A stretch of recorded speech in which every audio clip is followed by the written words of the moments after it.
imagine a world full of vibrant colors, each representing a unique individual. Everyone plays their part, creating a beautiful life.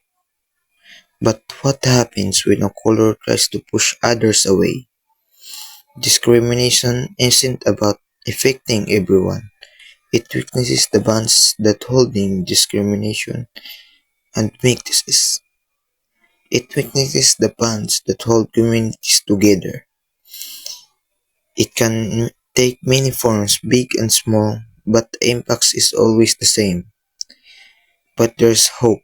By understanding and celebrating our differences, we can mend the cracks and create a brighter future. Let's choose the kindness, understanding, and conclusion. Let's make the world a more colorful place for everyone.